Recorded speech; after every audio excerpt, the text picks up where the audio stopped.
A Vontade Soberana de Deus, por Heber Campos. Como ser pessoal e moral que é, Deus possui uma vontade. A sua inteligência exige que haja uma faculdade que o leve à ação, que é a vontade. Assim como sua inteligência e conhecimento são infinitos, também o é a sua vontade. Essa é uma das suas perfeições infinitas e pertence à sua natureza essencial. A sua vontade tem a ver com a sua natureza moral e com a sua soberania. Porque ele é santo, prescreve as suas leis para que sejam cumpridas. Essa é uma das expressões da sua vontade. Porque ele é soberano, faz o que lhe apraz na vida dos seres humanos e no universo. Esse é outro aspecto da sua vontade. Todavia, a expressão vontade de Deus é muito mais complexa do que essas duas expressões possam sugerir. Os vários sentidos da expressão vontade de Deus. Essa expressão aparece muitas vezes nas Escrituras, mas nem sempre com exatamente o mesmo significado. A sua vontade não é expressa da mesma maneira e nem com a mesma energia do seu ser. Nas Escrituras, a palavra vontade com relação a Deus, mesmo na nossa língua, possui várias conotações. Ela pode indicar, primeiro, a completa natureza moral de Deus, incluindo seus atributos como amor, santidade, justiça, etc. Nesse caso, a palavra vontade indica a constituição divina. Segundo, a faculdade de determinação própria, isto é, a capacidade de determinar-se para uma ação ou para formar um plano. Terceiro, o produto dessa atividade, ou seja, o plano ou o propósito predeterminado. Quarto, a regra de vida traçada para suas criaturas racionais. E quinto, expressão do prazer ou do deleite de Deus. O que vamos estudar está relacionado com os itens 2, 4 e 5. 2 é a capacidade de determinar-se para uma ação. 4 é a regra de vida traçada para suas criaturas racionais. E quinto é a expressão do prazer ou do deleite de Deus. Características da vontade de Deus. Primeiro, a vontade de Deus é essencial nele. A vontade de Deus nunca pode ser separada dele. Deus não existe sem a sua vontade pelo fato de ele ser um ser pessoal, inteligente e sábio. Todos os cristãos sabem que Deus tem uma existência triuna, ou seja, ele subsiste ou coexiste em três pessoas, mas não possui três vontades diferentes, porque a vontade é característica da essência ou natureza divina, não de sua subsistência pessoal. É verdade que todas as pessoas possuem uma vontade, mas as pessoas do ser divino não possuem vontades diferentes, porque a vontade é a expressão da natureza, que é a mesma nas três pessoas. Assim como a mente de Deus é uma, seja a do Pai, do Filho ou do Espírito Santo, também o é a sua vontade. Mente e vontade são próprias da natureza divina e numericamente são uma e a mesma nas três pessoas do ser divino. Diferentemente, Jesus Cristo, o Verbo encarnado, possuía duas vontades, cada uma segundo a sua natureza. Ele possuía uma vontade humana e outra divina. Portanto, porque ele tem duas naturezas e a vontade é própria da natureza, ele também tinha duas vontades. Ora, podemos perceber nele uma vontade, ora outra. Porém, como a natureza do ser divino, que é triuno, é uma só, ele possuía apenas uma vontade. O que é a vontade do Filho, segundo a sua natureza divina, é a vontade do Pai e a do Espírito. Segunda característica, a vontade de Deus é eterna. Se Deus é um ser eterno, tudo o que se relaciona com os seus atributos também é eterno. A vontade de Deus está relacionada com o seu conhecimento. Tudo o que Deus prescreve para que o homem faça foi formulado na sua mente eterna. Tudo o que Deus faz na história foi determinado na eternidade. Sua vontade apenas é executada na história do mundo, mas tudo o que há no mundo, que é produto de sua vontade, foi arquitetado antes de o tempo existir, porque ele faz todas as coisas conhecidas desde os séculos. Atos 15, 18. A sua presciência, isto é, o conhecimento antecipado que ele possui de todas as coisas, tem sua origem na sua vontade decretatória, que foi determinada antes de haver mundo, porque os seus decretos são eternos. Se o conhecimento é eterno, Certamente é porque a sua vontade é eterna. Terceira característica, a vontade de Deus é poderosa. A vontade de Deus não pode ser resistida. Ela sempre é vencedora por causa do seu poder. Isto está claramente ilustrado em Atos 16, 6 a 10. Paulo e Timóteo, querendo cumprir a vontade preceptiva de Deus de pregar o Evangelho a toda criatura, como era a ordem de Jesus Cristo, resolveram ir para a Ásia. No entanto, Lucas nos informa que eles foram impedidos pelo Espírito Santo de pregar a palavra na Ásia. Tentaram então ir para outro lugar. O versículo 7 nos informa que eles tentaram ir para Bitínia, onde outra vez o Espírito de Jesus não o permitiu. Deus impediu que eles executassem os seus próprios planos, porque é o seu plano divino que deve estar em primeiro lugar. Deus queria que eles fossem para a Macedônia, o que eles fizeram, concluindo que Deus os havia chamado para lhes anunciar o Evangelho. Verso 10. A vontade soberana de Deus é poderosa e nenhum ser humano pode contrariá-la, nem no caso de querer fazer o que é certo, como aconteceu com Paulo e Timóteo nesse caso. Eles acabaram tendo que fazer o que era a vontade do Senhor. Esta, por ser soberana, prevalece sobre a vontade dos homens. Quarta característica, a vontade de Deus é imutável. A imutabilidade da vontade divina está fundada na imutabilidade do seu ser. Nada da vontade de Deus é mudado, nem os seus decretos, nem as suas prescrições para os homens, nem a sua vontade secreta e nem a revelada. Porque Deus não muda, tudo o que é essencial nele também não muda. Portanto, se a vontade é essencial nele, a sua vontade não pode mudar. Devemos crer que a vontade decretatória de Deus é imutável porque está escrito na palavra. Por isso Deus, quando quis mostrar mais firmemente aos herdeiros da promessa a imutabilidade do seu propósito, se interpôs com juramento, Hebreus 6, 17. Deus não volta atrás nunca na sua vontade decretatória, pois ela é o fundamento de toda a história humana que vem sendo realizada e o seu clímax está previsto e anunciado nas Escrituras. Nada do que Deus decidiu fazer vai mudar. Ninguém pode fazer Deus voltar atrás ou impedi-lo de concretizar os seus propósitos. Devemos crer que a vontade preceptiva de Deus também é imutável porque os seus preceitos permanecem para sempre. O salmista diz que para sempre, ó Senhor, está firmada a tua palavra no céu, Salmo 119, 89. Isso significa que ela é perene e que não se altera nunca, pois o céu, nessa conotação, tem a ideia de ser eterno. Portanto, não é sem razão que Jesus disse: passará o céu e a terra, porém as minhas palavras não passarão. Lucas 21, 33.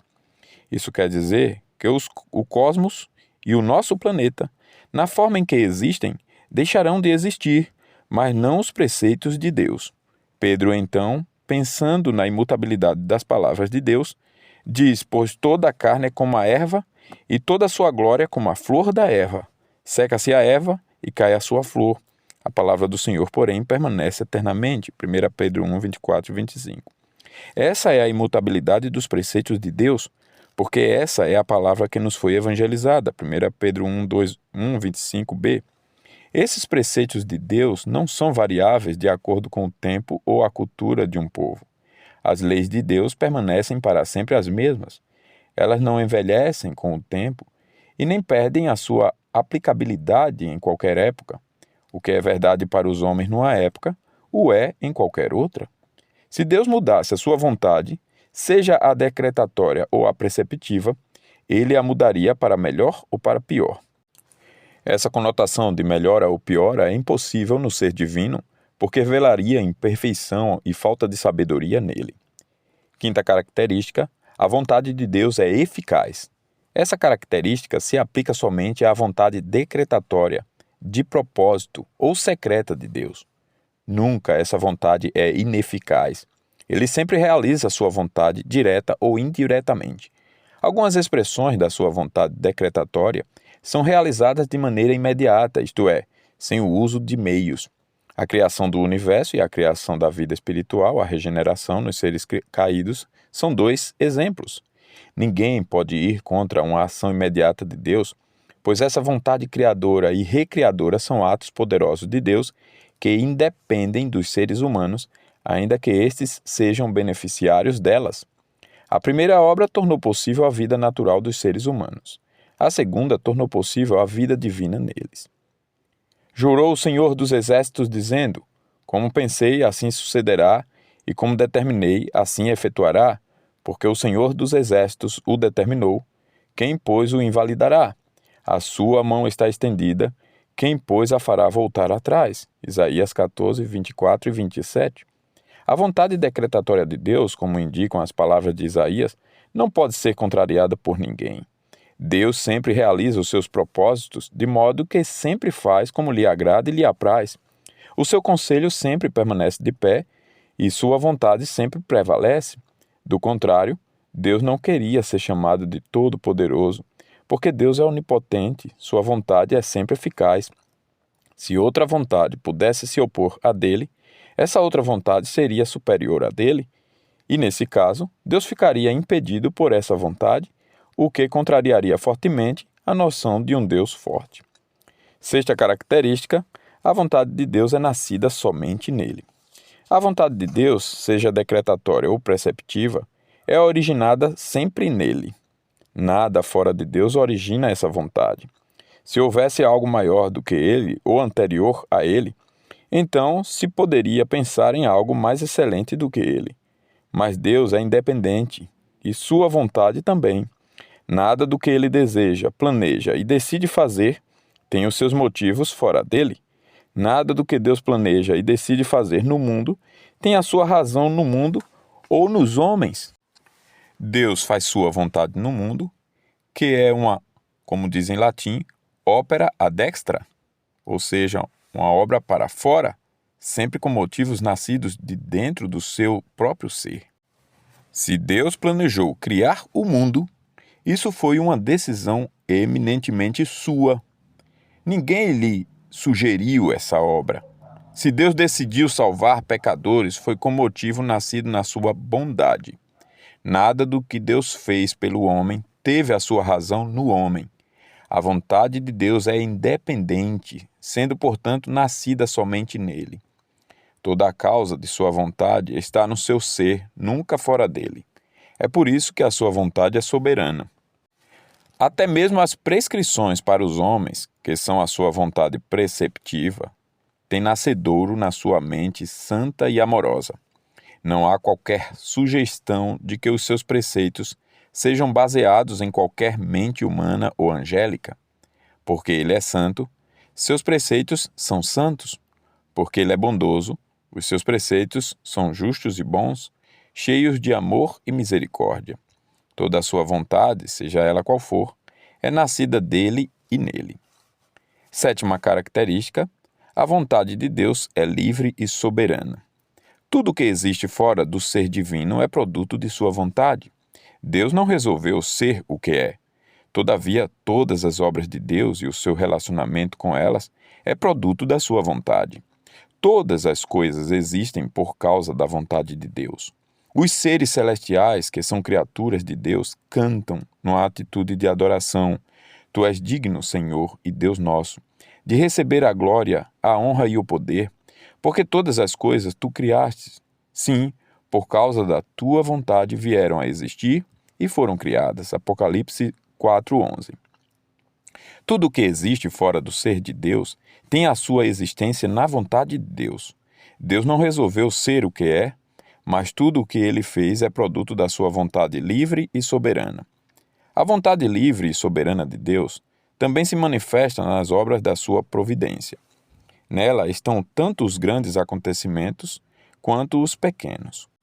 Com respeito aos atos importantes dos homens, temos nas Escrituras o exemplo de Nabucodonosor, o poderoso e orgulhoso rei da Babilônia, que foi humilhado em sua dignidade como homem e como monarca, passando a se alimentar como uma fera do campo e vivendo como elas, Daniel 4, 31 a 34, por causa da vontade soberana de Deus, que agiu sobre a sua arrogância, depois de ele ter exercido o seu poder maligno sobre Judá.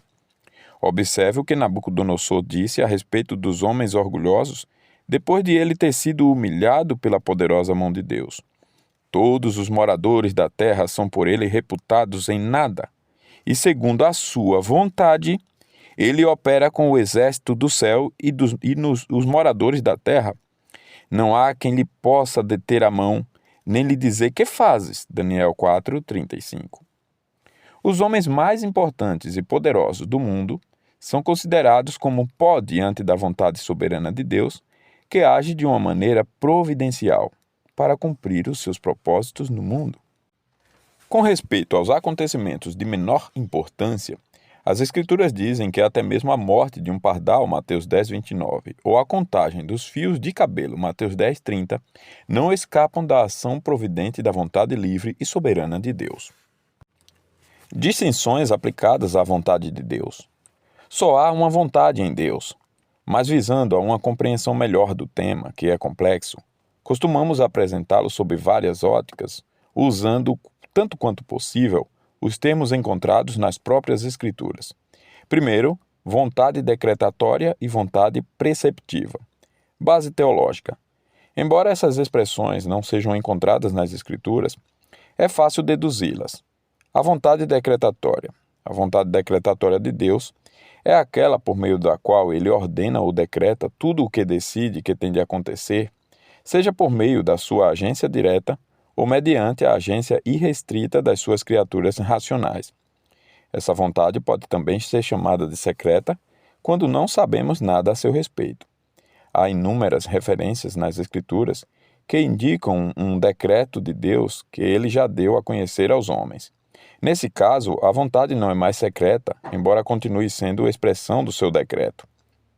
À vontade decretatória pertence tudo o que Deus decide efetuar imediatamente, sem o uso de meios, ou mediatamente, ou seja, usando seus instrumentos secundários, que são as suas criaturas racionais, e tudo acontece com absoluta certeza. Nessa vontade, Deus não permite ser resistido. Para executar essa sua vontade, ele não consulta a opinião dos homens. Os homens não têm participação nessas suas decisões. Com ela, nós devemos nos alegrar, porque essa vontade de Deus é boa, agradável e perfeita, Romanos 12:2, e por ela devemos dar graças, 1 Tessalonicenses 5:18. Vontade preceptiva. A vontade preceptiva de Deus, que diz respeito aos preceitos, é a regra de vida que ele designou para suas criaturas morais seguirem, indicando os deveres que elas têm que cumprir ou que ele impõe sobre elas. Essa vontade está revelada na lei e no Evangelho. É a norma de conduta estabelecida por Deus para todas as suas criaturas morais, sejam elas crentes ou não. Nessa vontade, Deus prescreve o que nós devemos fazer. Contudo, é necessário entender que nem tudo o que está revelado diz respeito aos preceitos de Deus para conosco, mas também refere-se a decretos que ele revela de antemão sobre fatos que já aconteceram ou que ainda irão acontecer. Base bíblica. Vontade preceptiva de Deus. Ela está explícita em inúmeras passagens das Escrituras. Abaixo estão alguns exemplos como breves comentários. Agrada-me fazer a tua vontade, ó Deus meu. Dentro em meu coração está a tua lei. Salmo 48. Observe que em Hebreus 10, 5-7, essas palavras são colocadas nos lábios de Cristo. Cristo tinha por meta fazer o que estava prescrito para ele como regra de vida. Essa vontade sempre está relacionada com a obediência à lei. O Senhor tinha prazer em fazer essa vontade. 2 Crônicas 27:6. Assim, Jotão se foi tornando mais poderoso porque dirigia os seus caminhos segundo a vontade do Senhor seu Deus. Jotão era rei das tribos de Judá porque reinava em Jerusalém no sul. Como o ungido de Deus, ele possuía conhecimento da vontade de Deus que havia aprendido pela leitura das Escrituras, o Pentateuco. Assim, a sua vida pessoal era norteada pelos preceitos do Senhor seu Deus, o que o tornava ainda mais poderoso e cheio de autoridade. O conhecimento dos preceitos de Deus e a obediência a eles lhe davam autoridade diante do povo. Salmo 143, 8 e 10. Faze-me ouvir pela manhã da tua graça, pois em ti confio. Mostra-me o caminho por onde devo andar, porque a ti elevo a minha alma. Ensina-me a fazer a tua vontade, pois tu és o meu Deus. Guia-me o teu bom espírito por terreno plano. Há 2 pontos a serem analisados nesses versículos. Primeiro, o salmista pede orientação a Deus para seguir o caminho correto. A vontade de Deus é algo a que se aspira, pois o salmista disse: mostre-me o caminho. Ele queria trilhar os caminhos corretos, e a única luz que o salmista tinha eram as Escrituras, pois ele diz: lâmpada para os meus pés é a tua palavra, e luz para os meus caminhos. Salmo 119, 105. Deus nos mostra o caminho somente por meio das Escrituras. Essa é a vontade revelada que devemos seguir. Segundo, o salmista mostra o seu desejo de aprender a fazer a vontade de Deus. Ele disse: ensina-me a fazer a tua vontade. Para que aprendamos a fazê-la, é necessário primeiro que a conheçamos. Os preceitos do Senhor estão revelados na sua palavra. Mateus 7:21. Nem todo o que me diz, Senhor, Senhor, entrará no reino dos céus, mas aquele que faz a vontade de meu Pai que está nos céus. Jesus está tratando de combater a religião formal, que consiste apenas de rituais, e está condenando atitudes hipócritas. O que ele está querendo ensinar nesse caso é que só entra no reino de Deus aquele que faz a vontade de meu Pai, ou seja, aquele que segue os preceitos de Deus numa vida de retidão. Não basta apenas aparentar religiosidade, mas sim obedecer à vontade do Senhor, que está registrada nas Escrituras. A mesma verdade está expressa em Mateus 12:50, porque qualquer que fizer a vontade de meu Pai Celeste, esse é meu irmão, irmã e mãe. É um dever seu e meu cumprir a regra de vida para nós, para que sejamos considerados membros da família de Jesus. Lucas 12:47. Aquele servo, porém, que conheceu a vontade do seu senhor e não se aprontou, nem fez segundo a sua vontade, será punido com muitos açoites. Muitos há no meio do povo de Deus que recebem o conhecimento da vontade do Senhor, embora não a obedeçam, nem fazem conforme o que lhes está prescrito. Observe que essa vontade de Deus só pode ser conhecida nas Escrituras. Não há outro meio. Além disso, aqueles servos que não observam a regra de conduta prescrita recebem a devida disciplina de Deus. Daí a grande importância de se obedecer à palavra revelada de Deus. Respondeu-lhes Jesus: o meu ensino não é meu, e sim daquele que me enviou. Se alguém quiser fazer a vontade dele, conhecerá a respeito da doutrina, se ela é de Deus ou se de fato falo por mim mesmo. João 7, 16, 17. Observe que a vontade preceptiva de Deus está ligada ao ensino da palavra de Deus. Por essa razão, Jesus disse, para provarem se a doutrina dele era de Deus. Para que eles pudessem verificar, era necessário que conhecessem as Escrituras. Fazer a vontade de Deus, nesse caso, é o mesmo que conhecer a sua doutrina e obedecê-la. João 9:31. Sabemos que Deus não atende a pecadores, mas, pelo contrário, se alguém teme a Deus e pratica a sua vontade, a este atende. Contrariamente aos pedidos dos pecadores, as orações dos filhos de Deus, que são os tementes a Deus, são respondidas de um modo afirmativo pela simples razão de estes fazerem a vontade de Deus. Essa vontade está explicitada nas Escrituras. A sua prática é a obediência a elas. E a única obediência que devemos a Deus é a obediência aos seus preceitos como nossa norma de comportamento.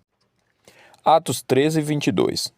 E tendo tirado a este, Saul, levantou-lhes o rei Davi, do qual também, dando testemunho, disse: achei a Davi, filho de Jessé, homem segundo o meu coração, que fará toda a minha vontade.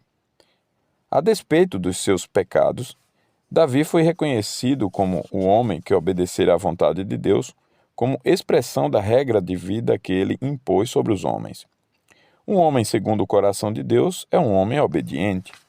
Nenhum homem obedece aos decretos de Deus, pois estes o Senhor realiza, mas cabe ao homem obedecer aos seus preceitos, que nesse versículo são o mesmo que fazer a minha vontade. Se, porém, tu que tens por sobrenome judeu, repousas na lei e te glorias em Deus, que conheces a sua vontade e aprovas as coisas excelentes, sendo instruídos na lei. Romanos 2, 17 e 18. Os judeus tinham uma grande responsabilidade perante Deus, pois eles haviam recebido os oráculos de Deus. Essa passagem fala sobre a vontade de Deus e a equipara à sua lei. Eles eram instruídos na lei, conheciam a vontade de Deus. Essa vontade de Deus é a preceptiva, pois mostra como os homens deveriam segui-la para o bem de suas vidas.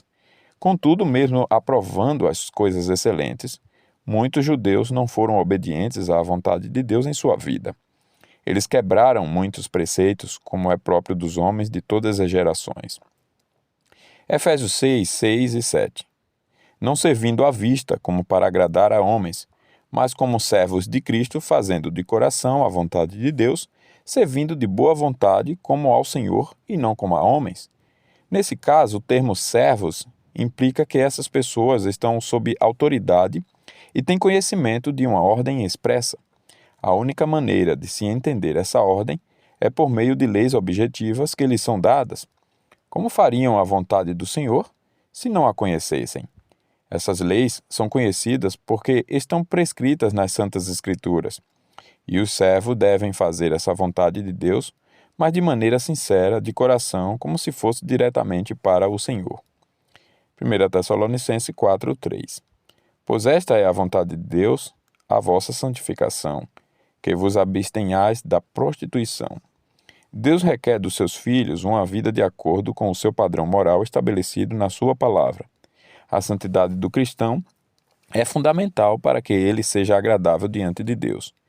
Isso é o que Deus tem prescrito para a vida de todos os seus filhos como norma de vida.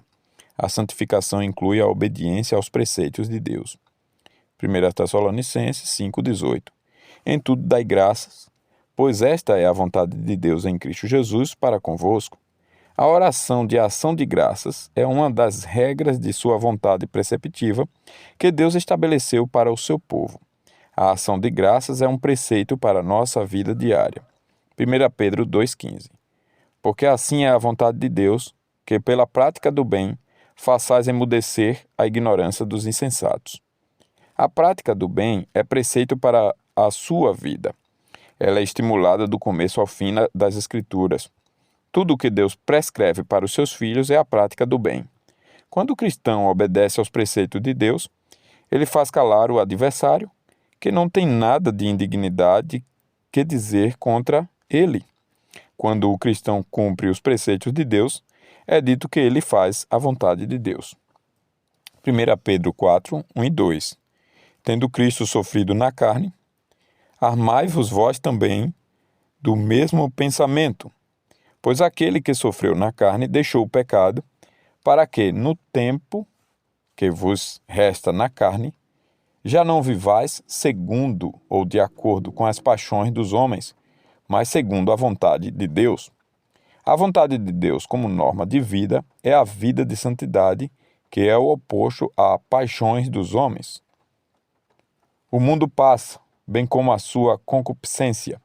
Aquele, porém, que faz a vontade de Deus permanece eternamente. 1 de João 2,17.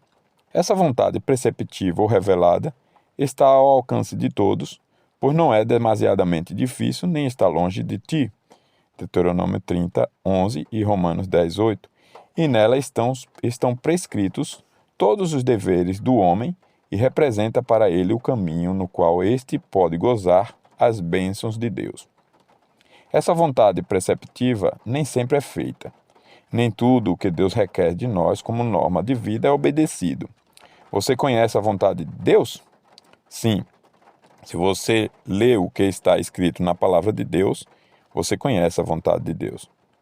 Agora, você faz exatamente todas as coisas que Deus quer que você faça? Não. Essa vontade, portanto, pode ser e é frequentemente resistida. Segundo, vontade decretatória de Deus. Há um número enorme de passagens nas Escrituras que falam da vontade decretatória de Deus, em distinção da sua vontade preceptiva. Essa vontade decretatória infalivelmente acontece e Deus pode operar imediatamente ou mediatamente, ou seja, ele opera diretamente ou usa meios ou causas secundárias para a consecução da sua vontade. Vejamos alguns exemplos. Foi da vontade de Deus que Acasias, para a sua ruína, fosse visitar Jorão, porque, vindo ele, saiu com Jorão para encontrar-se com Jeú, filho de Ninsi, a quem o Senhor tinha ungido para desarraigar a casa de Acabe, segundo Crônicas 22:7. Acasias era um mau rei porque andou nos caminhos da casa de Acabe e porque sua mãe Atalia era quem o aconselhava a proceder impiamente. A morte de Acasias por Jeú foi parte das duras decisões de Deus contra a casa de Acabe. Tudo o que veio a acontecer a Acasias era produto dos desígnios estabelecidos por Deus, de modo que os seus propósitos foram cumpridos na vida de Acasias, como expressão de sua vontade decretatória. Bendizei ao Senhor todos os seus anjos, valorosos em poder, que executais as suas ordens, e lhe obedeçais a palavra, ou lhe obedeceis a palavra. Bendizei ao Senhor todos os seus exércitos, vós, ministros seus, que fazeis a sua vontade. Salmo 103, 20 e 21. Os anjos não estão debaixo da vontade preceptiva de Deus como estão os seres humanos. Eles obedecem à palavra de Deus, mas essa palavra não são as Escrituras, porque esta é só para os homens. Essa palavra é a determinação divina para a vida dos homens. Os anjos são ministros de Deus para executar os seus decretos na vida do mundo e dos homens. O escritor da Epístola aos Hebreus fala que os anjos são todos eles espíritos ministradores, enviados para serviço a favor dos que hão de herdar a salvação. Hebreus 1,14. É exatamente para esse serviço que eles recebem a palavra. Eles cumprem os decretos de Deus na vida dos homens. É nesse sentido que eles fazem a vontade de Deus, e Deus faz a sua vontade de maneira imediata, isto é, por intermédio dos seus ministros. Lembrai-vos das coisas passadas da antiguidade, que eu sou Deus e não há outro.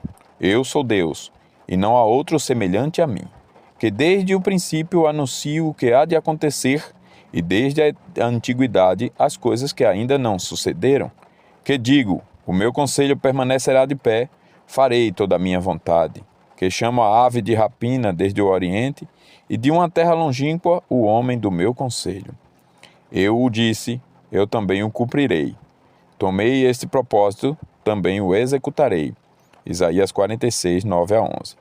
A força inamovível do seu decreto está no fato de ele ser o único Deus. O seu conselho permanecerá de pé, isto é, não é mudado, porque ninguém é capaz de fazer nada contra ele. Ele controla todos os seres vivos, homens ou animais, para que os seus propósitos sejam atingidos. Ninguém pode resistir a uma decisão decretatória de Deus. É por isso que ele diz, tomei este propósito, também o executarei. Ele decide fazer e ele faz. E ninguém contraria a sua vontade. Ele faz toda a sua vontade. Todavia ao Senhor agradou moê-lo, fazendo-o enfermar. Quando der ele a sua alma como oferta pelo pecado, verá a sua posteridade e prolongará os seus dias, e a vontade do Senhor prosperará nas suas mãos. Isaías 53, 10. A obra de redenção por meio de Jesus Cristo na cruz foi expressão da vontade decretatória de Deus. A morte de Cristo foi uma obra do desígnio eterno de Deus, Atos 2, 23, e não produto do acaso. Ela foi predeterminada.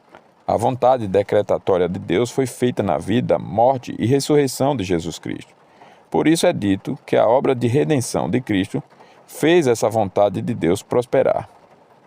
Todos os moradores da terra são por ele reputados em nada, e segundo a sua vontade, ele opera com o exército do céu e os moradores da terra.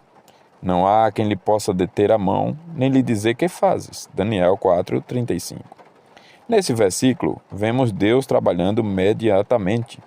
O exército dos céus, que aqui provavelmente se refere aos anjos, é o instrumento pelo qual Deus executa a sua vontade decretatória. Todavia, nenhum ser humano, seja pequeno ou grande, pode impedir o que Deus decide fazer e se põe a fazer. O exercício dessa vontade independe da vontade dos homens. Estes nada podem fazer contra a vontade decretatória de Deus, nem tampouco questioná-la. Mateus 6,10 Venha o teu reino, faça-se a tua vontade, assim na terra como nos céus. Como Deus é rei nos céus, assim ele é rei na terra. O reino de Deus tem sempre o seu cumprimento lá em cima ou cá na terra. O que Jesus nos está ensinando nessa oração é pedir para que Deus cumpra os seus propósitos de santidade e de justiça, propósitos esses que já são realizados nos céus. Mateus 26,42 Tornando-se a retirar-se, orou de novo, dizendo: Meu Pai, se não é possível passar de mim este cálice sem que eu beba, faça-se a tua vontade. Era um decreto de Deus que Jesus passasse pelo que ele passou ali no Getsêmani. Em sofrimento e grande agonia, Jesus conforma à poderosa vontade de seu Pai. Como homem que era, o Redentor tinha o desejo de fugir da dor, porque isso é constitucional num ser humano, mas ele sabia que havia uma vontade divina sobre a vontade humana.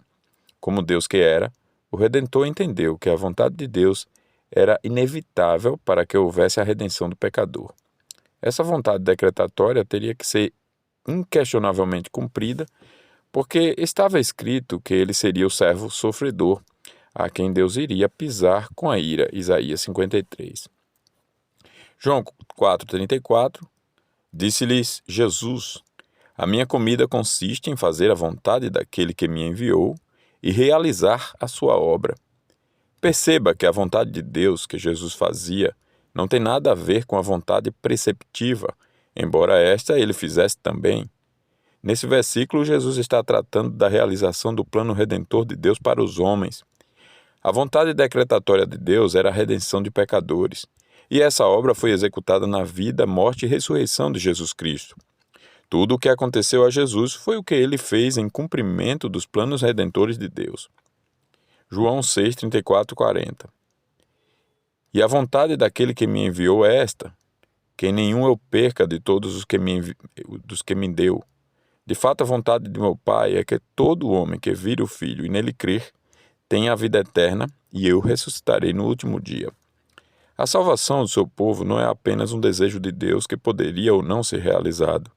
Antes foi uma decisão divina firme, resoluta, de que Cristo, em cumprimento à vontade de seu Pai, não perdesse nenhum só, mas que os conduzisse à eterna glória. O decreto foi cumprido.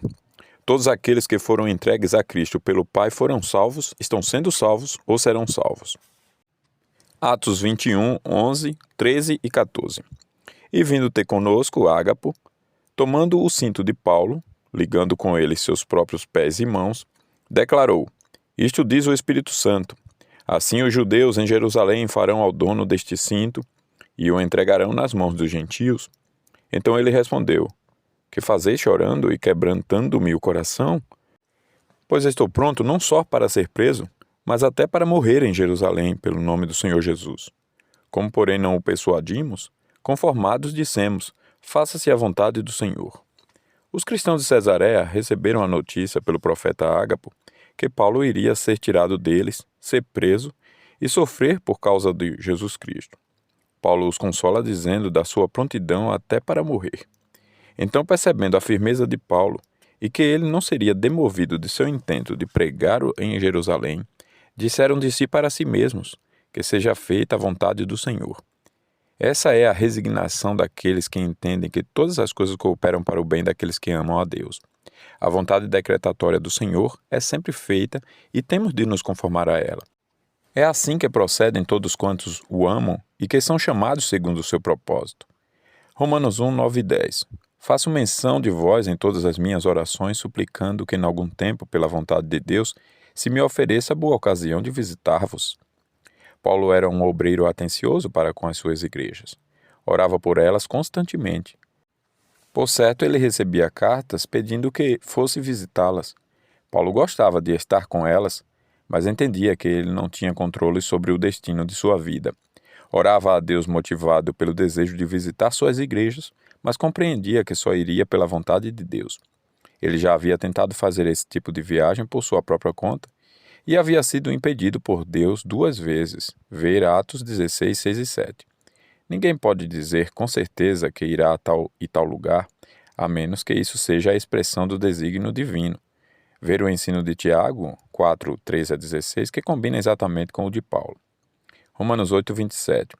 E aquele que sonda os corações sabe qual é a mente do Espírito, porque segundo a sua vontade ou a vontade de Deus é que ele intercede pelos santos. Por que não podemos entender essa vontade como sendo preceptiva? Porque o Espírito não está debaixo dos preceitos de Deus. Esses só são para os homens. O Espírito sempre executa uma determinação divina. Quando ele intercede pelos santos é porque isso é uma decisão divina que tem que ser feita. Certamente, quando essa vontade decisória de Deus é realizada por Ele próprio, os crentes são altamente beneficiados. Romanos 9, 19. Tu, porém, me dirás, de que se queixa ele ainda? Pois quem jamais resistiu à sua vontade? Quando o assunto da vontade soberana de Deus entra em cena, os homens sempre se recusam a tratar dela porque rechaçam o modus operandi de Deus. Eles sempre encontram injustiça em Deus, por isso perguntam, de que se queixa ele ainda? Como se dissessem, o que Deus quer mais, se ele já exerce a sua misericórdia segundo a sua vontade? Por acaso alguém pode ir contra o que ele faz? Alguém já resistiu à sua vontade? Esse não é um reconhecimento sincero da soberania divina, mas uma crítica azeda, que reflete a sua capitulação diante da vontade soberana de Deus. Novamente, a impotência humana para lutar contra um desígnio de Deus. Não é sem razão que no versículo seguinte, Paulo retruca aos objetores de Deus: quem és tu, ó homem, para discutires com Deus? 1 Coríntios 1:1. Paulo chamado pela vontade de Deus para ser apóstolo de Jesus Cristo. O apostolado não era apenas um desejo de Deus para Paulo, mas uma convocação ou uma vocação irrevogável. Paulo não poderia, e certamente nem queria, lutar contra o chamado divino, pois ele é eficaz. Paulo entende a sua vocação apostólica em termos de uma vontade contra a qual ele não podia lutar. Era a vontade decretatória de Deus que o havia separado antes de ele nascer e que o havia chamado por sua graça, revelando nesse chamado o seu Filho. Gálatas 1, 15 e 16. É curioso que essa expressão de Paulo é repetida em quase todas as suas cartas. O Paulo que nunca havia tido qualquer intenção de seguir a Cristo, depois de transformado, reconhece: Paulo chamado para ser apóstolo por vontade de Deus. Gálatas 1:4. Jesus Cristo, o qual se entregou a si mesmo pelos nossos pecados, para nos desarraigar deste mundo perverso, segundo a vontade de nosso Deus e Pai. É verdade que Jesus Cristo veio voluntariamente a este mundo para resgatar os perdidos que o Pai lhe havia entregado, mas a obra de desarraigamento deste mundo perverso não era simplesmente um desejo do Pai, mas um decreto ou uma determinação dele. Paulo possuía plena consciência de que Cristo veio fazer o que fez para cumprir o decreto libertador de Deus. Efésios 1, versos 1, 4b a 5 e 11. Paulo, apóstolo de Jesus Cristo por vontade de Deus, aos santos que vivem em Éfeso e fiéis em Cristo Jesus, e em amor nos predestinou para ele, para a adoção de filhos por meio de Jesus Cristo, segundo o beneplácito da sua vontade. Nele, Cristo, digo, no qual fomos também feitos herança, predestinados segundo o propósito daquele que faz todas as coisas conforme o conselho da sua vontade. Nessa passagem, mais uma vez, Paulo atribui o seu apostolado à vontade soberana de Deus. Depois, nos versículos seguintes, ele trata a vontade soberana de Deus como causadora da predestinação de alguns para a salvação. Então conclui no verso 11 que todas as coisas são feitas segundo o conselho soberano de Deus, que faz tudo como lhe apraz. Ele não consulta ninguém no exercício da sua vontade soberana com relação à salvação dos homens ou outra coisa qualquer. Sua vontade é absoluta e indiscutível. Filipenses 2,13. Porque Deus é quem efetua em vós tanto o querer como o realizar, segundo a sua boa vontade. Quando praticarmos algum ato santo, justo e bom, nunca devemos nos jactar como se ele tivesse nascido no nosso coração, independentemente da ação de uma outra pessoa. Se somos capazes de ações desse tipo, glorifiquemos a Deus, porque é Ele quem decide colocar em nós as intenções das coisas santas e a capacidade para realizá-las conforme a sua determinação, que é chamada de sua boa vontade. 1 Pedro 3,17. Porque se for da vontade de Deus, é melhor que sofrais por praticardes o que é bom, do que praticando o mal. As experiências dolorosas pelas quais passamos na nossa vida não vêm simples e unicamente por causa dos nossos pecados. Algumas delas têm origem na vontade decretatória de Deus. É parte da economia divina fazer com que muitos dos seus filhos sofram. Há quem afirme com grande ênfase que é graça esse tipo de sofrimento. Nesse caso, é necessário que os cristãos entendam que eles têm de se portar resignadamente diante da manifestação de uma vontade superior, que é a vontade de Deus. Por essa razão, o apóstolo Pedro recomenda: por isso também, os que sofrem segundo a vontade de Deus, encomendem as suas almas ao fiel Criador na prática do bem. 1 Pedro 4,19. Apocalipse 4,11. Tu és digno, Senhor e Deus nosso, de receber a glória, a honra e o poder, porque todas as coisas tu criaste, sim, por causa da tua vontade, vieram a existir e foram criadas. Todas as obras que são feitas fora do ser divino, as chamadas em latim opera ad extra, devem ser entendidas como produto da vontade decretatória de Deus. Nada do que foi feito foi produto do acaso ou de geração espontânea, mas como resultado de uma vontade eterna e eficaz de Deus, que faz com que tudo venha a existir quando antes não existiam. A existência do universo é o produto de um plano elaborado na eternidade e que, juntamente com o tempo, veio a ser concretizado pela vontade poderosa e soberana de Deus. 1 João 5,14. E esta é a confiança que temos para com Ele, que se pedirmos alguma coisa segundo a sua vontade, Ele nos ouve. Essa vontade pode ser entendida de duas maneiras, dependendo do modo em que a passagem é entendida. Se o autor está falando dos decretos de Deus, pedindo segundo o que ele tem determinado ou decretado para nós, certamente ele nos ouvirá. Mas se o autor está se referindo à vontade preceptiva, isto é, aos mandamentos de Deus para nós, então, se pedirmos segundo essa vontade, ele também nos ouvirá. Um exemplo é o pedido para amar o próximo. Este é um pedido que será atendido porque é exatamente isso o que ele quer que façamos. Pessoalmente, creio que João está falando da vontade de Deus no primeiro sentido. Quando pedimos o que ele decidiu nos dar, certamente ele nos ouve. Por isso, algumas de nossas orações não recebem a resposta que pedimos, porque não pedimos segundo a sua vontade. A vontade decretatória, que geralmente é secreta, sempre é cumprida, enquanto a vontade preceptiva ou revelada nem sempre é cumprida, ou melhor, ela é frequentemente desobedecida. Há, portanto, uma grande diferença entre o que Deus prescreve para que façamos e o que Ele decide fazer. Segunda distinção da vontade de Deus: vontade de prazer e vontade de propósito. Essa é outra distinção da expressão vontade de Deus, mas não pode ser equiparada em todos os seus detalhes à primeira distinção que analisamos acima. Base teológica. A vontade de propósito está ligada à vontade decretatória, enquanto a vontade de prazer não deve ser equiparada à vontade preceptiva, porque esta indica o que o homem deve fazer e aquela o que Deus gostaria que acontecesse, mas não depende de uma obediência do homem para acontecer.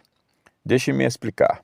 Essa vontade expressa o prazer e o deleite de Deus em coisas que ele gostaria que acontecessem na vida dos homens, mas que nem sempre acontecem.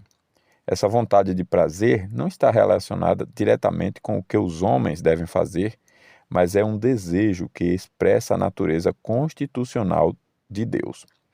Esse desejo, que nem sempre é satisfeito, é constitucional e não pode ser negado nele de modo algum. Os exemplos que se seguem servem para evidenciar o que acabamos de definir. Base bíblica. Há vários exemplos dessa vontade de desejo afirmada nas Escrituras. Primeiro exemplo, o desejo natural e espontâneo de Deus para com todos os homens está expresso em duas passagens de Ezequiel. Ezequiel 33:11.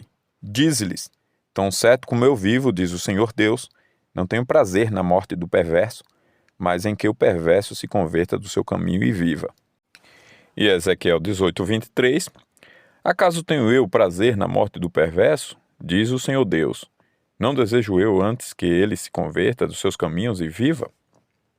É comum, dentro de círculos calvinistas, negar em Deus esse prazer por causa do temor de violar a doutrina da expiação limitada.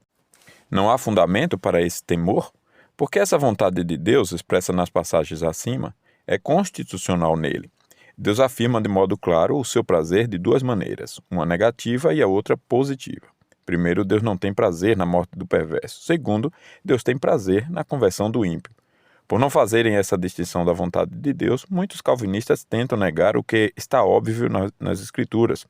Faz parte da natureza constitucional de Deus não ter prazer na condenação do perverso e se comprazer na conversão deles. Ninguém pode, em sã consciência, negar essas verdades que o próprio Deus revela de si de maneira incontestável. Todavia, esse desejo constitucional constante em Deus nem sempre é realizado. Esse desejo constitucional é distinto da sua realização ou satisfação. Por razões desconhecidas de nós, Deus determina não satisfazer ou realizar seu próprio desejo. Está em suas mãos salvar o pecador. É ele quem efetua a regeneração nele e o ressuscita espiritualmente. É obra da soberania de Deus salvar o pecador. Ele resolveu não salvar alguns. Isso tem a ver com a sua vontade de propósito, que é igual à vontade de decreto. Mas o fato de ele resolver não salvar alguém não elimina o outro, que ele tenha prazer em que o pecador se converta e não tenha prazer que ele seja condenado. Isso não é contradição em Deus, que tem uma mente infinita, pois é possível esse tipo de situação em nós próprios, que temos mente finita. É possível para nós termos prazer em que alguma coisa boa aconteça a alguém e, todavia, por razões suficientes a nós, resolvemos não fazer nada para que isso aconteça. Algumas vezes não fazemos por incapacidade ou impotência. Aqui está a grande diferença entre nós e Deus. Não é por incapacidade ou falta de poder que Deus resolve não salvar, mas é um ato de sua soberania que não anula a sua vontade de prazer de ver ímpios convertidos ou o seu desprazer de vê-los condenados. Afinal de contas, todos os ímpios que não são convertidos são criaturas suas e isso explica porque ele não tem prazer na condenação deles. Deus lhes aplica a condenação porque ele é justo, mas não há qualquer sugestão de que ele se alegra na condenação deles. Pensar isso seria uma blasfêmia contra a sua natureza e uma negação de sua vontade de prazer, que lhe é constitucional. Exemplo 2. A vontade de prazer, que é natural e espontânea em Deus para com todos os homens, é demonstrada de maneira positiva numa situação em que Jesus disse: Jerusalém, Jerusalém, que matas os profetas e apedrejas os que te foram enviados.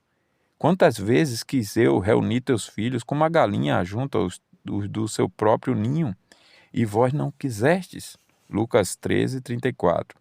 Comparar com Lucas 19:41 e 42. Esse quadro apresentado por Lucas é uma situação similar à de Ezequiel, mas o personagem, expressando a sua tristeza pela perdição do povo, é o Deus Filho encarnado. Nesse versículo podemos perceber um sincero prazer na salvação dos habitantes de Jerusalém. Jesus, o Deus encarnado, inquestionavelmente revelou seu prazer em que os habitantes de Jerusalém deixassem a sua incredulidade. Isso mostra a vontade de prazer ou de deleite de Deus.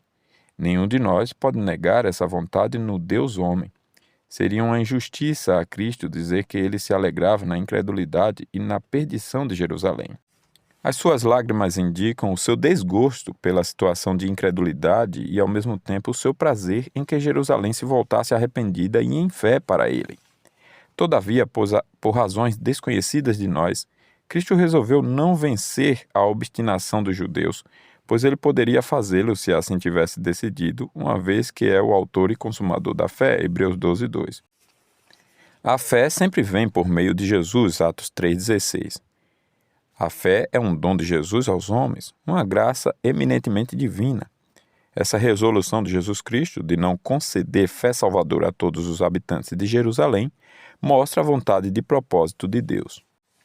É muito comum a citação das passagens de 1 Timóteo 2,4 e 2 Pedro 3,9 para mostrar o mesmo desejo de Deus de salvar todas as pessoas com a devida argumentação, mas que podem ser explicados de maneira diferente, como se observa na nota abaixo.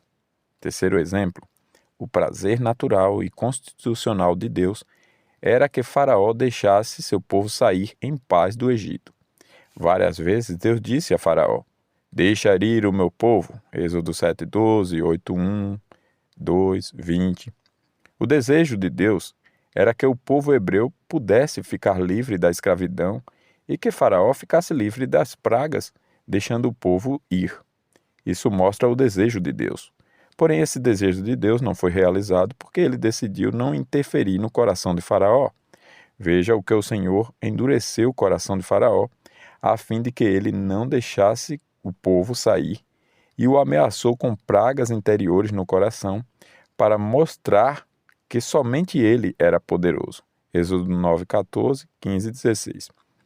As passagens que mostram o propósito de Deus em distinção da sua vontade de prazer são Êxodo 7, 2, 4, 8, 15 e 19. Deus desejou prazerosamente que Faraó espontaneamente concordasse em deixar o povo sair do Egito, Êxodo 9, 1. Mas decidiu não vencer a resistência de Faraó, Êxodo 9, 12. Deus enviou Moisés para persuadir Faraó. Isso mostra o desejo de Deus. Porém, ao mesmo tempo, informou a Moisés que o seu intento não seria bem-sucedido. Êxodo 7, 1 a 4. Isso indica o propósito divino em não vencer a obstinação de Faraó. Esses exemplos não mostram contradição em Deus, pois encontramos paralelo disso nas ações dos homens. Por exemplo, uma decisão de um homem, que é um decreto de um homem, no caso particular, é frequentemente contrária à sua inclinação natural. Um homem deseja sofrer dor física e emocional na amputação de sua perna, embora ele seja constitucionalmente averso à dor. Seu desejo natural seria escapar da dor física e emocional, mas por razões suficientes para ele, decide não escapar dela e submeter-se à cirurgia. Se isso é possível na mente humana, que é finita, muito mais o é na mente divina, que é infinita. Se há razões suficientes para o homem tomar decisões dessa natureza, o mesmo acontece com Deus. Terceira distinção, vontade secreta e vontade revelada. Base bíblica. Essas expressões são retiradas das Escrituras, especialmente as registradas no livro de Deuteronômio. As coisas encobertas pertencem ao Senhor nosso Deus, porém as reveladas nos pertencem a nós e a nossos filhos para sempre, para que cumpramos todas as palavras desta lei. Deuteronômio 29, 29. Os próprios termos já indicam o significado delas. Essa é a distinção mais comum em teologia, mas não é a mais completa para o entendimento desta questão. Há algumas coisas a serem ditas a este respeito que merecem atenta consideração. Primeiro, vontade secreta.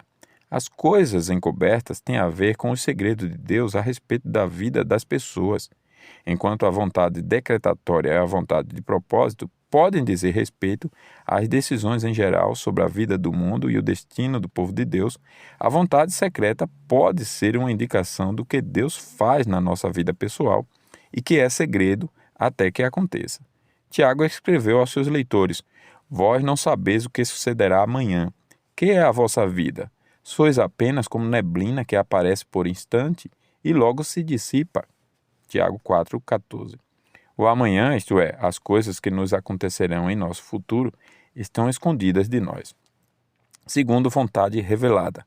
As coisas reveladas têm a ver com a regra da vida das pessoas, pois a própria passagem nos aponta para isso. Ele diz que as coisas reveladas pertencem a nós e a nossos filhos para sempre, para que cumpramos as palavras desta lei.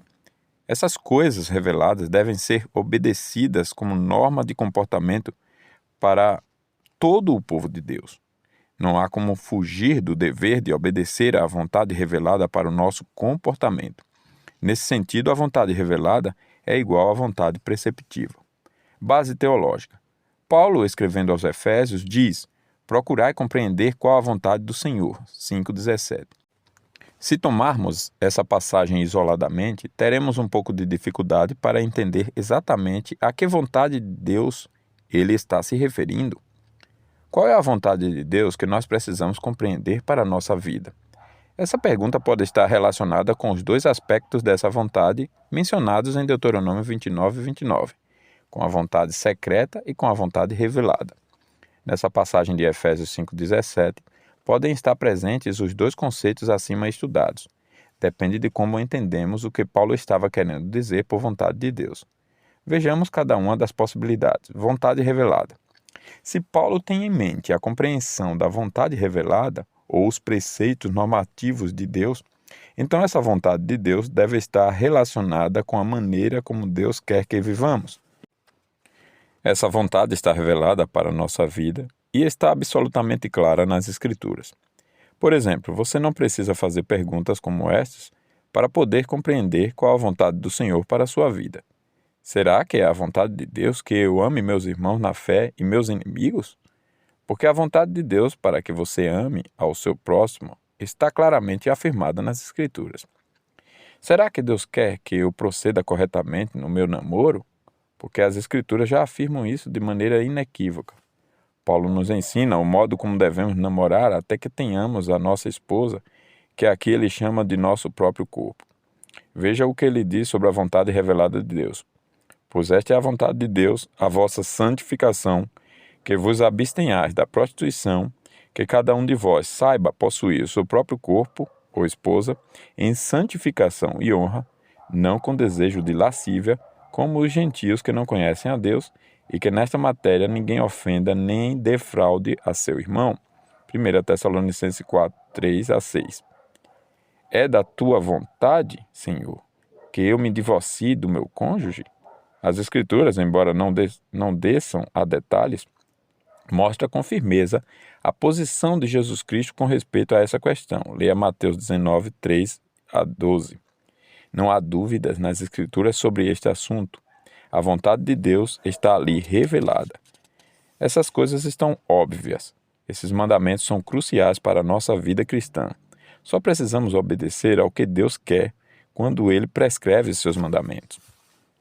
Segundo, vontade secreta. Se, no entanto, em Efésios 5,17, Paulo tem em mente a compreensão da vontade secreta de Deus para a nossa vida, então essa vontade de Deus pode estar relacionada com o plano de Deus para a nossa vida pessoal.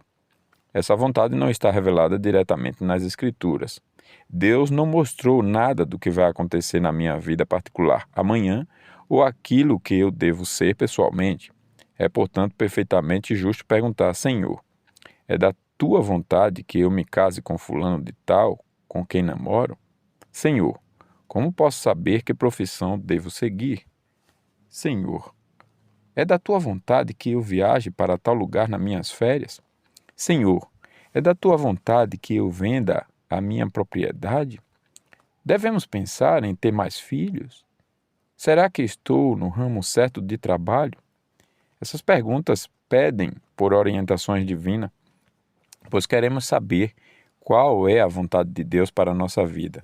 Dois fatores têm que ser considerados. Primeiro, as perguntas feitas acima não podem ser resolvidas por uma aplicação direta do ensinamento bíblico, porque o que acontecerá com a nossa vida pessoal não está revelado nas Escrituras.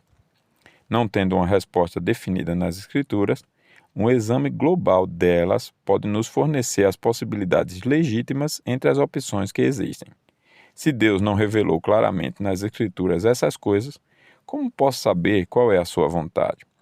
Segundo, porque as Escrituras não podem determinar diretamente uma escolha, o fator da motivação e da inclinação dadas por Deus, pelo qual uma pessoa se compromete com um tipo de responsabilidade em vez de outra e sente-se em paz quando a toma, torna-se decisivo. É importante ter em mente que a base do engano é presumir que toda a orientação de Deus para problemas tem essas duas características e, segundo, que a vida deve ser encarada como um campo em que esse tipo de orientação deve ser buscado. Esse terreno pode ser escorregadio para muitos. Muitos têm se decepcionado posteriormente ao verificarem que o que fizeram não era a vontade de Deus. Confiaram somente nas impressões que podem ser apenas expressão de sua subjetividade.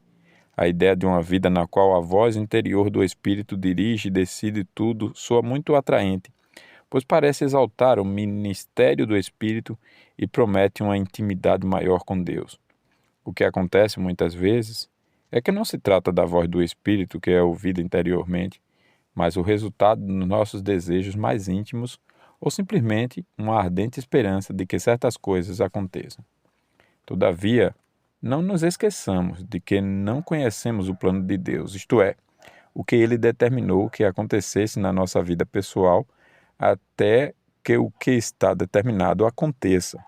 Há muitas coisas sobre a nossa vida pessoal que Deus deixou escondido de nós, que Ele não nos revelou.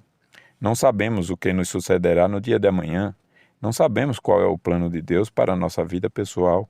Isso não quer dizer que não possamos pedir a Deus algumas informações do que Ele tem planejado para nós, ou que não possamos, em hipótese alguma, saber o que Ele tem reservado para o futuro de nossa vida. É verdade que as coisas encobertas pertencem a Deus, mas Ele tem dado a conhecer aos seus servos muitas coisas que antes estavam escondidas. Resumo das 3 distinções da vontade de Deus estudados até aqui. Nesse capítulo fizemos 3 distinções. Primeiro, vontade decretatória. Segundo, vontade preceptiva. Terceiro, vontade secreta. Quarto, vontade revelada. Quinto, vontade de propósito. Sexto, vontade de prazer. As 3 distinções, vontade decretatória, secreta e de propósito, podem ser equiparadas sem nenhum problema. Elas todas têm a ver com a vontade de Deus, que nunca deixa de ser feita. Elas todas têm a ver com o que Deus decide fazer. Nesse tipo de vontade, Deus pode trabalhar imediato ou imediatamente. Ele age diretamente ou faz com que a vontade seja cumprida por meios ou instrumentos. Contudo, há uma observação importante a fazer com respeito à vontade secreta. Toda a vontade secreta de Deus diz respeito ao decreto de Deus, mas nem tudo o que é decreto de Deus é secreto. Deus revelou de antemão aos homens do Antigo Testamento o que iria fazer no período do Novo Testamento e aos homens do Novo Testamento o que irá fazer no final do mundo. Esses vaticínios ou previsões são um exemplo de que nem sempre os decretos de Deus são secretos. As 3 distinções seguintes, a vontade preceptiva, vontade revelada e de prazer, têm em comum apenas o fato de que nem sempre elas são realizadas. Contudo, elas não são necessariamente a mesma coisa. A vontade preceptiva diz respeito aos preceitos que Deus prescreve para que os homens cumpram. É dever do homem conhecer essa vontade e praticá-la como norma para a sua vida. A vontade revelada é similar em alguns sentidos à vontade preceptiva, mas não em todos eles. Acontece que Deus já revelou aos homens muitas coisas que nada têm a ver com preceitos que eles devem cumprir. A vontade de prazer não possui similaridade com as 2 outras. Ela tem a ver com o que Deus deseja que aconteça, mas não depende dos homens para acontecer. Essa vontade de prazer de Deus não é algo que está nas mãos dos homens realizar, mas sim uma disposição nele que ele pode ou não realizar. Aplicação. Primeiro, devemos procurar conhecer a vontade do Senhor. Colossenses 1, 9 a 10 diz: por esta razão também nós, desde o dia em que o ouvimos, não cessamos de orar por vós e de pedir que transbordeis de pleno conhecimento da sua vontade, em toda sabedoria e entendimento espiritual, a fim de viverdes de modo digno do Senhor, para o seu inteiro agrado, frutificando em toda a boa obra e crescendo no pleno conhecimento de Deus. Observe que o alvo final de conhecer a vontade de Deus é ter uma vida prática agradável a Ele. Portanto, a vontade de Deus, nesse caso, pode estar diretamente relacionada com os preceitos que são a expressão de sua norma de vida para nós. As Escrituras nos instam a termos um conhecimento da vontade de Deus, mas o problema é saber se Paulo está falando da vontade revelada nos ensinos das Escrituras ou se ele está falando dos planos de Deus para a nossa vida que por ora estão escondidos de nós. Admitindo que podemos conhecer alguma coisa dos planos de Deus para nós e entendendo Efésios 5,17 como se referindo à possibilidade de se conhecer essa vontade, então tentemos algo nesse caminho. Segunda aplicação, temos de nos esforçar para descobrir a vontade de Deus. A pergunta mais comum com respeito a saber qual é a vontade de Deus, num caso específico, é: como é que eu sei se essa é a vontade de Deus para a minha vida? Essa é uma questão crucial, pois todas a enfrentamos em alguma medida. Porém, qual é o modo de resolver isso? Que elementos temos para obter alguma luz? Podemos fazer a nós mesmos algumas perguntas que nos ajudarão bastante a ter a carga aliviada. Primeiro, é legítimo o que eu quero fazer? Essa é uma pergunta muito importante. Às vezes, ela define a nossa situação porque o que é contrário à lei não deve ser feito. Portanto, se existe algum preceito na lei divina contra o que pensamos fazer, então certamente não devemos fazer. Segundo Ferguson, nenhuma ação que é contrária à clara palavra de Deus pode ser legítima para o cristão. Nenhum apelo à liberdade espiritual ou a circunstâncias providenciais jamais pode tornar o que é eticamente errado em qualquer coisa que não seja pecaminosa.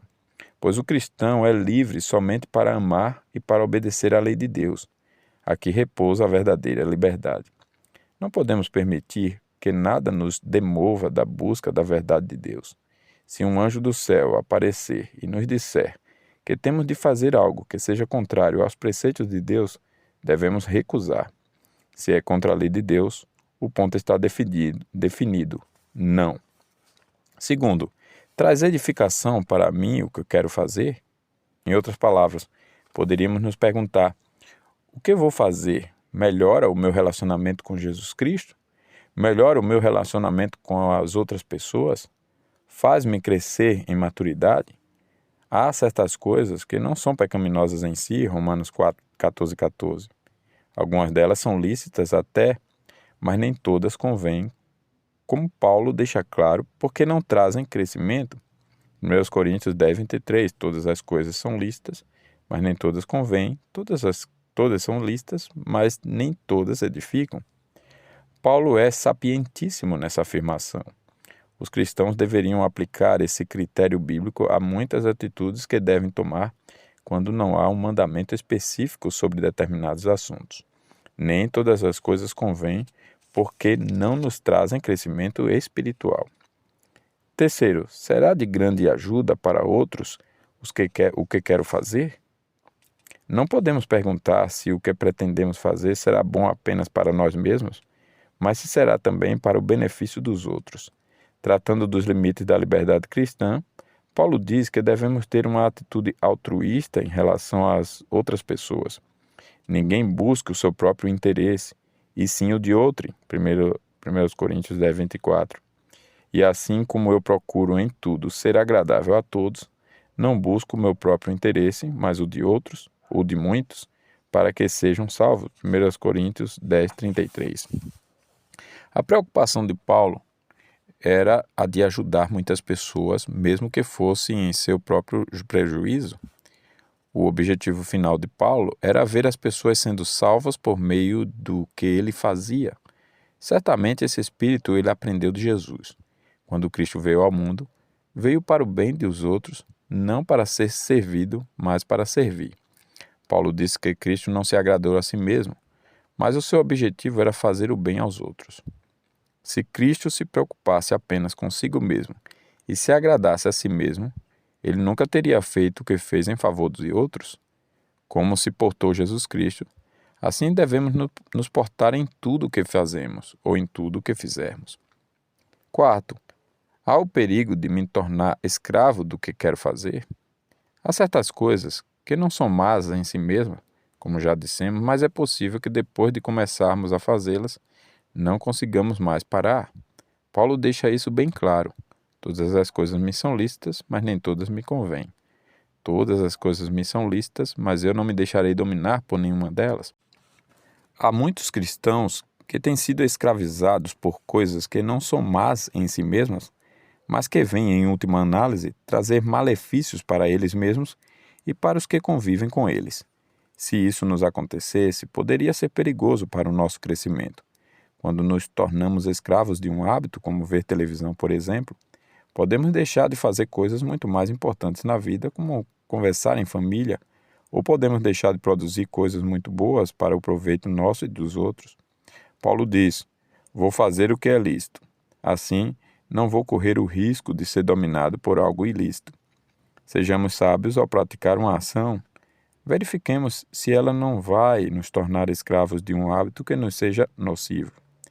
Quinto, traz glória para Deus o que eu quero fazer? Esse é um princípio genérico que norteia os demais acima.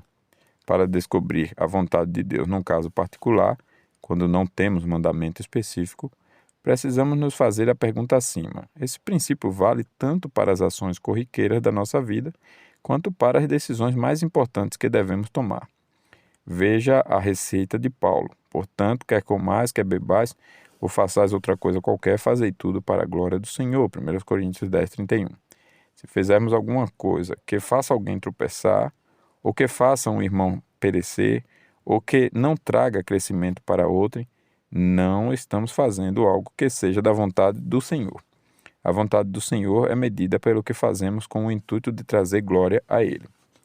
É curioso que não há nada do que fazemos que possa escapar desse princípio bíblico. Se comemos ou bebemos, coisas triviais e comuns, ou fazemos outra coisa qualquer, o que inclui tudo mais, deve ser feito com o propósito de tornar o nome do Senhor engrandecido, admirado e amado entre os homens. Se o que estamos pretendendo fazer tem esse propósito, então certamente devemos fazer. Pratiquemos a vontade do Senhor.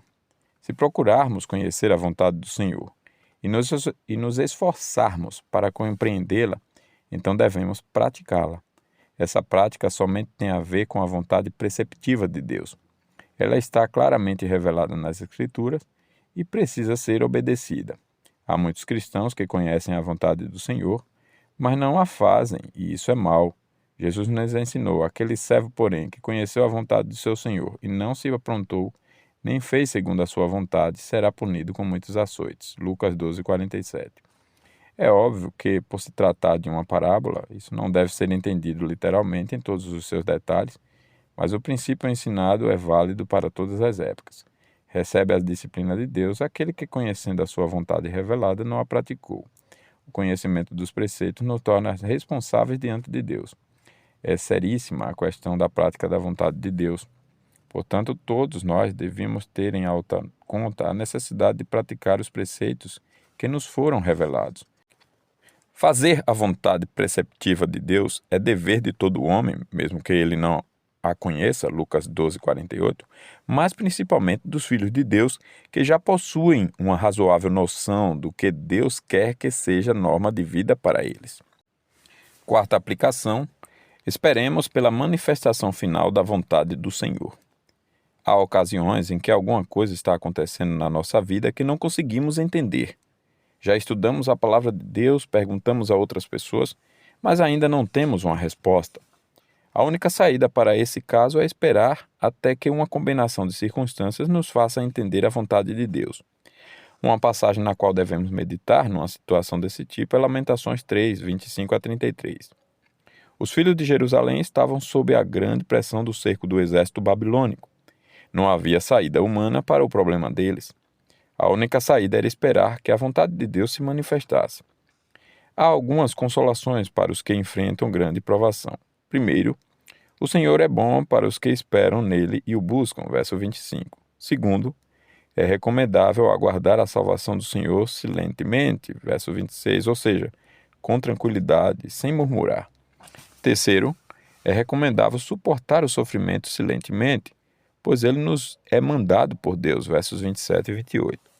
Quarto, devemos nos humilhar, pois pode haver esperança, verso 29. Quinto, no final Deus usará de misericórdia e tirará as nossas aflições, porque ele não tem prazer nelas, versos 30 e 33.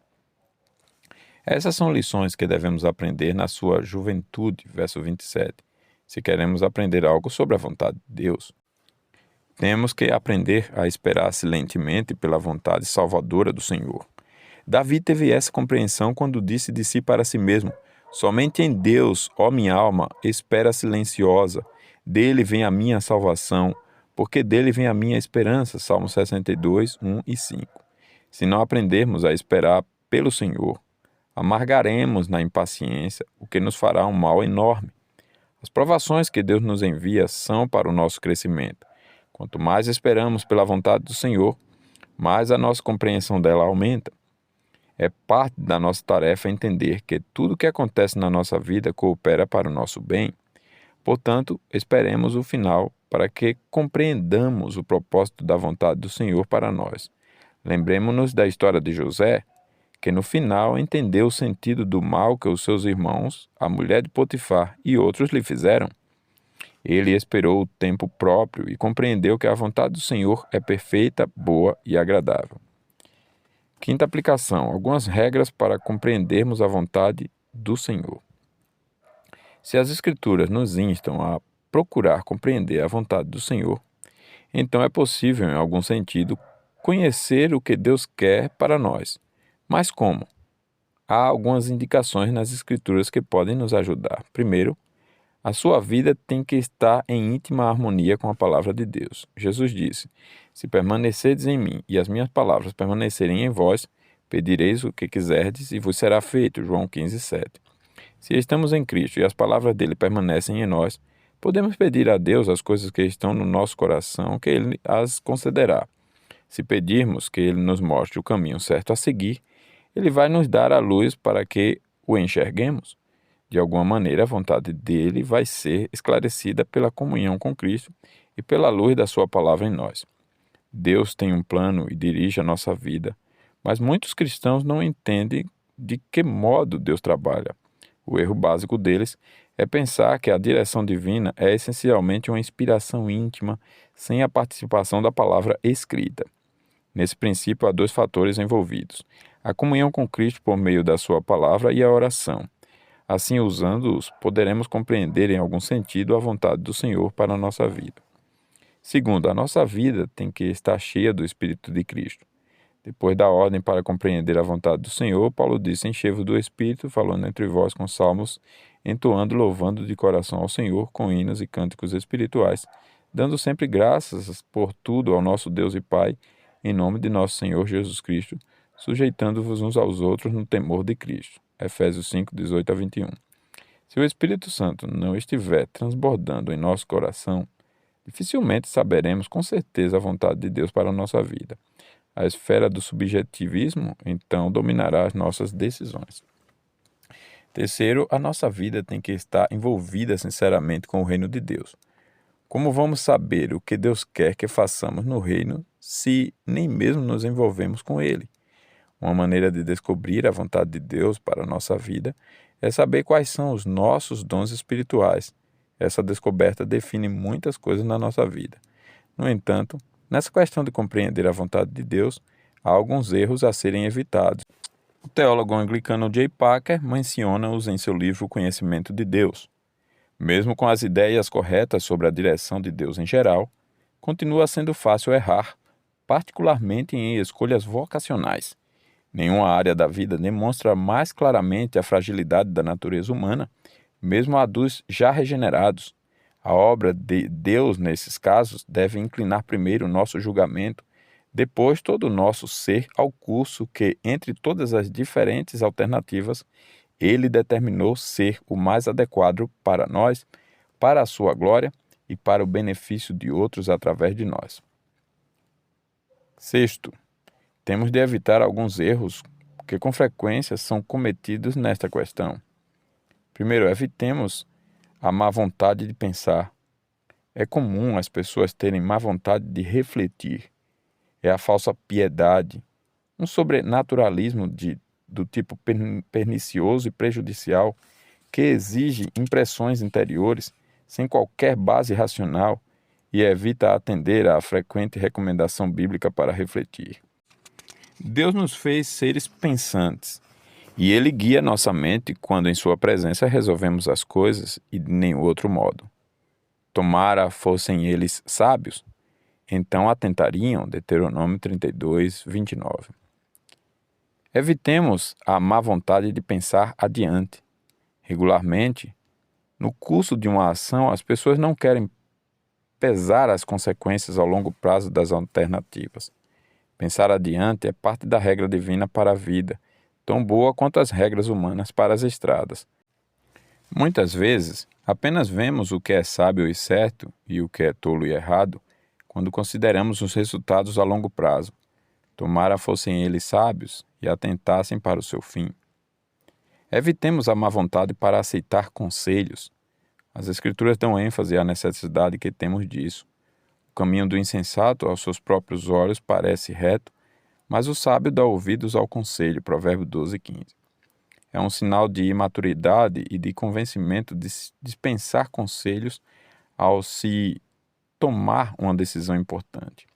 Há sempre alguém que conhece a Bíblia, a natureza humana e nossas próprias habilidades e limitações mais do que nós mesmos, e ainda que possamos não aceitar seu conselho, alguma coisa boa tiraremos se pensarmos com cuidado o que ele nos disser.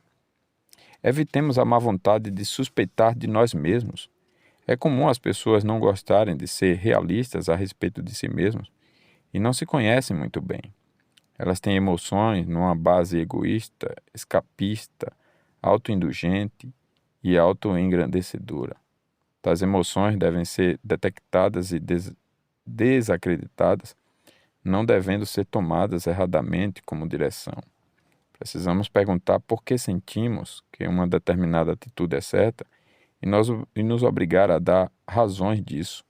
Seremos sábios se expusermos o caso diante de uma outra pessoa em cujo julgamento confiamos para dar seu veredito sobre nossas razões. Precisamos também orar. Sonda-me, ó Deus, e conhece o meu coração. Prova-me e conhece os meus pensamentos. Vê se há em mim algum caminho mau e guia-me pelo caminho eterno. Salmo 139, 23 e 24. Evitemos a má vontade para descontar o magnetismo pessoal.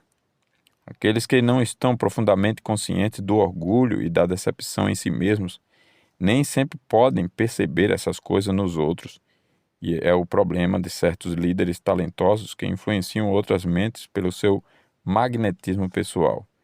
E mesmo quando um homem talentoso e atraente reconhece o perigo e tenta evitá-lo, nem sempre pode impedir que os cristãos o tratem como um anjo ou um profeta, aceitando suas palavras como direção segura e seguindo cegamente sua liderança. Porém, não é esse o modo de ser guiado por Deus. Homens de destaque não estão, na realidade, necessariamente errados, mas também não estão necessariamente certos. Tanto eles como suas ideias devem ser respeitadas, porém não venerados. Julgai todas as coisas, retende o que é bom. E evitemos a má vontade para esperar. Esperar no Senhor é um refrão constante nos Salmos e é uma palavra necessária, pois Deus muitas vezes nos faz esperar. Ele não tem tanta pressa quanto nós e não é seu costume dar mais esclarecimentos sobre o futuro do que precisamos para agir no presente ou nos guiar em mais de um passo de cada vez. Quando em dúvida, não faça nada, continue esperando em Deus. Quando houver necessidade de ação, a luz virá. Portanto, procurar compreender a vontade de Deus com relação às coisas que estão escondidas de nós é algo que deve ocupar a nossa extrema atenção. É um terreno escorregadio se não estamos em plena comunhão com Deus. Assim mesmo, não é promessa das Escrituras de que nós saberemos em plenitude de antemão o que Deus tem revelado para nós. É bom que saibamos também que, mesmo que façamos tudo o que Deus quiser, isso não nos livrará de problemas no futuro. Fazer a vontade de Deus não significa ausência de problemas. Se atentarmos para o que está revelado nas Escrituras, no que diz respeito à regra de vida para nós, então já teremos feito muito para o benefício de nossa vida e para a vida dos que nos cercam. Deus nos abençoe.